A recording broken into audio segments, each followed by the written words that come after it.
पूरे शराब खाने में ऐसा बवाल मचा हुआ था कि हर तरफ सिर्फ टूटने की आवाज और लोगों की चीखें गूंज रही थी। वहीं बाहर खड़े लोगों को लगता है ये लोग फिर से आपस में भिड़ गए। रोज का ही ड्रामा हो गया। लेकिन आज मामला रोज जैसा बिल्कुल नहीं था, क्योंकि अंदर आधे से ज्यादा शिकारी जमीन पर और अधमरी हालत में पड़े थे। बर्जा आराम से उस आदमी के पास पहुंचा जो अब डर के मारे कांप रहा था। उसने बिल्कुल शांत आवाज में कहा, डर मत। अगर मेरे हर सवाल का सही जवाब दिया तो आज यहाँ से जिंदा बाहर निकल जाएगा। इतना सुनते ही उसकी सारी अकड़ गायब हो गई।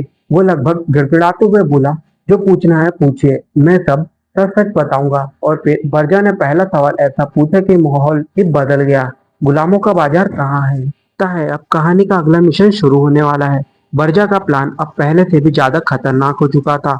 वो डेमन एनर्जी को बेचकर इंसानों की दुनिया में अपनी चाल चलना चाहता था, लेकिन यहाँ एक बड़ा रिस्क भी था। अगर सामने वालों ने बीच में ही धोखा दे दिया तो पूरा गेम उसी पल पलट सकता था। खैर, कुछ देर बाद वे लोग गुलामों के बाजार पहुंच जाते हैं। चारों तरफ लोहे के पिंजरे में बंद ऐसे बेबस लोग, ऐसा नजारा जहां इंसानों की कीमत उनकी आजादी से भी कम लग रही थी। प्रजा चारों तरफ नजर दौड़ाकर पूछता है, क्या यहाँ सिर्फ इंसानी गुलाम ही मिलते हैं? सेलर थोड़ा अजीब सा चेहरा बनाकर बोला, हाँ, क्यों आपको पसंद नहीं आया? प्रजा ने बिना समय गवाए सोने की भरी थैली उसकी तरफ उछाल दी और बोला, मुझे सबसे रेयर चीज चाहिए। बस सोना देखते ही सेलर के चेहरे पर ऐसी मुस्कान आ गई जैसे लॉटरी लग गई हो। वो तुरंत बोला, जरूर, मेरे पीछे आइए। बर्जा एक नजर में ही समझ गया कि इस आदमी की वफादारी की कीमत बस एक पैसे की एक थैली है। कुछ देर पहले यही अपने साथियों की जान की परवाह नहीं कर रहा था, और अब सोना देखते ही पूरी पर्सनालिटी बदल गई। सच कहूँ तो राक्षस डेमोनिक एनर्जी के पीछे पागल होते हैं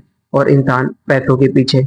नाम अलग है, लेकिन लालच की बीमारी दोनों में बिल्कुल एक जैसी है। उधर सेलर उन्हें बाजार के अंदर और गहराई में ले जाने लगा, लेकिन तभी कहानी एक नया मोड़ लेती है। सीन कट होता है गार्डन की तरफ, जो काफी देर से एक ही बात सोच रहा था, आखिर बर्जा इंसानों के पैसों का क्या करेगा? और यकीन मानिए, इस सवाल का जवाब जितना आसान दिखता है उतना बिल्कुल नहीं।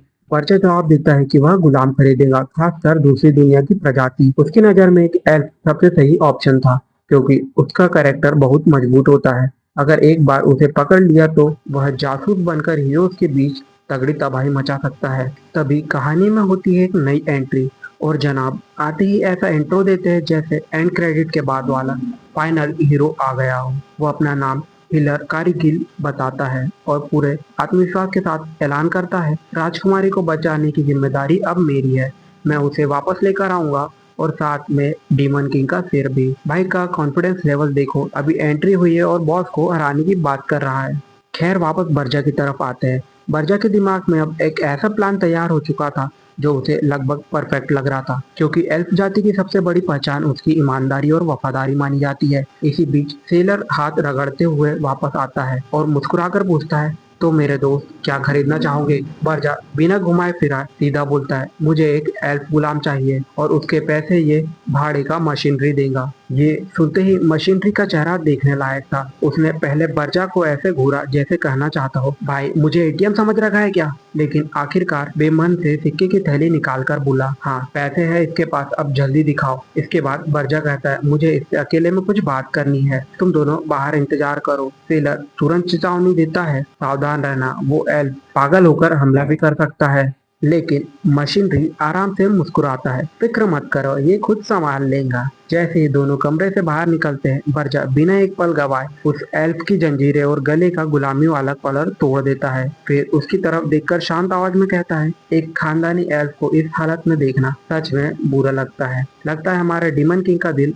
अभी पूरी तरह पत्थर नहीं बना। एल्फ कुछ पल तक उसे घूरता रहता है। उसे तुरंत एहसास हो जाता है कि सामने खड़ा इंसान नहीं, एक बेहद ताकतवर दानव है। वो हैरानी से पूछता है, क्या तुम सच में दानव हो? और अगर हो तो एक दानव किसी एल्फ को आजाद क्यों कर रहा है? बर्जा बिना झिझक जवाब देता है, मैं तुम्हें इंसानों से बदला लेने का एक मौका देने आया हूँ। लेकिन एल्फ भी इतनी आसानी से फंसने वालों में से नहीं था। वो तुरंत बोल पड़ा, मुझे न इंसानों पर भरोसा है और ना ही तुम जैसे राक्षसों पर। बर्जा हल्का सा मुस्कुराया, मेरे साथ मामला थोड़ा अलग है। फिर उसने एक अनोखा प्रस्ताव रखा, अगर तुम अगले 50 साल तक मेरी वफादारी निभाने की कसम खा लो तो इसके बाद तुम्हारी सुरक्षा भी मेरी जिम्मेदारी होगी और तुम्हारी आजादी भी। वैसे एल्फ की उम्र के हिसाब से 50 साल लगभग इंसानों की एक लंबी छुट्टी जितने हैं। लेकिन यह सुनते ही एल्फ का चेहरा सख्त हो गया। से मैं बोला, तुम राक्षस हो, तुम्हारी पूरी जाति हमेशा से वर्ल्ड ट्री को नष्ट करना चाहती रही है, जिस पेड़ की हम पूजा करते हैं। मैं तुम पर भरोसा कैसे कर लूं? वो कुछ पुल रखा, फिर बोला, और सबसे अजीब बात तो यह है कि एक डेमन किंग खुद एक एल्फ से मदद मांग रहा है। भाई के ट्रस्ट इश्यूज भी बिल्कुल जायज है। बर्जा मन ही मन सोचता है, ये बिल्कुल सही बोल रहा है, लेकिन उसने बहस करने के बजाय ऐसा कदम उठाया जिसने सामने वाले को पूरी तरह चौंका दिया। वो बोला, ठीक है, मैं डेमन किंग की रूल बुक की कसम खाता हूँ, जब तक मैं जिंदा हूँ वर्ल्ड ट्री को कभी नुकसान नहीं पहुंचाऊंगा। अब ये कोई मामूली वादा नहीं था। राक्षसों के लिए कसम तोड़ना लगभग नामुमकिन माना जाता है। यह सुनते ही एल्फ की आंखें फैल गई। उसे समझ आ गया कि सामने वाला झूठ नहीं बोल रहा है। बर्जा ने आखिरी बार कहा, बदले में मुझे सिर्फ 50 साल का तुम्हारा साथ चाहिए। कुछ पल ही खामोशी के बाद एल्फ हल्का सा मुस्कुराया, तुम सच में बाकी राक्षसों से अलग हो? फिर उसने सिर झुकाकर कहा, मेरा नाम नेपल ट्राइब का ग्रेनाडा है, और मैं उस डीमन किंग की सेवा करने के लिए शपथ लेता हूँ जिसने तुम्हें यहाँ भेजा है। यही बर्जा ने ऐसा खुलासा किया जिसने ग्रेनाडा को अंदर तक हिला दिया। वो मुस्कुराया और बोला, तुम गलत समझे, डीमन किंग मैं ही हूँ। और बस यही वो पल था जब पूरी बाजी पलट गई। ग्रेनाडा को पहले तो कुछ समझ नहीं आया, फिर वो पागलों की तरह हंसने लगा। बोला, बड़े मजाकिया हो भाई, मतलब साक्षात डीमन किंग इस बेकार सी जगह पे गुलामों को खरीदने आया है। ये कैसा राजा है? तुम पक्का गरीबी में होंगे, जिसके पास फूटी कौड़ी और रत्ती भर ताकत नहीं है। अगर तुम सच में डेमन किंग निकले तो मैं 50 नहीं बल्कि 100 साल तक तुम्हारी मदद करूंगा, क्योंकि तुम्हारी हालत देखकर लग रहा है कि तुम्हें मेरी सख्त जरूरत है। इस जबरदस्त बेइज्जती के बाद सीन सीधा टावर पर शिफ्ट होता है। बर्जा कहता है, चलो जैसा तुमने कहा था, अब तुम 100 साल तक मेरी सेवा करोगे। ग्रेनाडा का मुंह खुला का खुला रह गया। अरे तेरी, तुम सच में राजा हो? रुकिए, यहाँ कुछ गड़बड़ है, और किसी ने मुझे यह क्यों नहीं बताया कि यह टावर इतना खाली पड़ा है। तीसरी मंजिल तक यहाँ कुछ भी नहीं है, चौथी पर सिर्फ घास फूस है, और पांचवी भी वीरान है। यहाँ एक भी मॉन्स्टर नहीं दिख रहा। तुम 1 साल भी नहीं टिक पाओगे। हीरोज यहाँ आकर तुम्हारा काम तमाम कर देंगे। बच्चा ने बहस करने के बजाय सिर्फ एक काम किया, उसने अपने डेमोनिक ओरे को पूरे कमरे में फैला दिया। अचानक हवा भारी हो गई, सांस लेना तक मुश्किल होने लगा। फिर बर्जा ने शांत आवाज में सिर्फ एक सवाल पूछा, क्या तुम अपना वादा भूल गए? जैसे ही ग्रेनाडा ने उस शक्ति को महसूस किया, उसे समझ आ गया कि सामने खड़ा राक्षस कोई मामूली डीमन नहीं है, ये सचमुच डीमन किंग है। वैसे भी उसने एक बात नोटिस की थी, इतने दिनों से यह टावर लगभग खाली पड़ा है, फिर भी आर्गन इलाके का कोई भी मास्टर यहाँ हमला करने की हिम्मत नहीं करता। कारण सिर्फ एक था, कोई भी डीमन किंग से दुश्मनी मोल नहीं लेना चाहता। अब ग्रेनाडा के पास मना करने की कोई वजह नहीं बची। वो टी ऑफ लाइफ के सामने खड़ा हुआ और पूरी ईमानदारी से वफादारी की शपथ ले ली। उसने मन ही मन सोचा, अगर डीमन किंग मुझे इतनी दूर से खुद लेने आया है तो जरूर कोई बहुत बड़ा प्लान होगा, और इंसानों से बदला लेने का इससे अच्छा मौका शायद मुझे दोबारा ना मिले। लेकिन अगले ही पल बर्जा ने ऐसा आदेश दिया कि सारी गंभीरता हवा हो गई। वो आराम से बोला, ठीक है, अब मेरे लिए खाना बनाना शुरू करो। रुको, क्या इतनी लंबी भर्ती प्रक्रिया सिर्फ सेफ रखने के लिए थी? ग्रेनाडा पूरी तरह जाम हो गया। वो हैरानी से बोला, क्या मतलब खाना बनाना? अगले ही सीन में जनाब पूरी ईमानदारी से सब्जी काट रहे हैं। उसे अब समझ आ चुका था, वो किसी महान युद्ध योजना का हिस्सा बनने नहीं आया, बल्कि किचन स्टाफ में भर्ती हो गया है। उधर अर्निन ये सब देखकर मजे ले रही थी। वो हंसते हुए बोली, अच्छा हुआ, अब कम से कम मेरा काम आधा हो जाएगा। फिर बड़े उत्साह से पूछती है, तो आज वेजिटेबल ब्रेड बना है क्या? कुछ देर बाद डिनर का समय हो चुका था। टावर के 5वें फ्लोर पर सिर्फ 4 लोग एक साथ बैठकर खाना खा रहे थे। ग्रेनाडा की नजर अचानक सामने बैठी लड़की पर पड़ती है। वो धीरे से बर्जा से पूछता है, हे डेमन किंग, कहीं ये वही अगवा की गई राजकुमारी तो नहीं? बर्जा बिना कोई एक्सप्रेशन बदले जवाब देता है, हाँ वही है। बस इतना सुनते ही ग्रेनाडा की तो प्लेट एक हिल गई।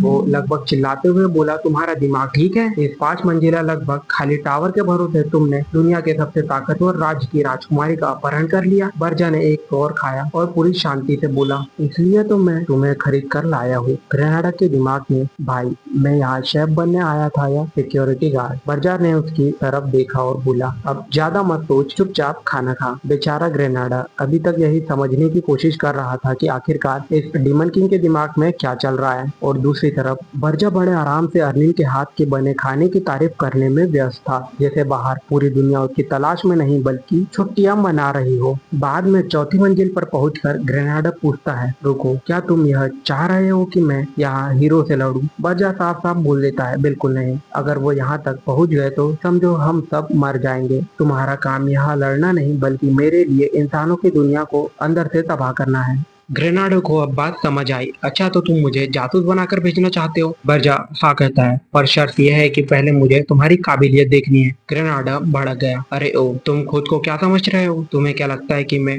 डेमन किंग के टावर के अंदर ही उसे काट दूंगा? दिमाग ठिकाने तो है।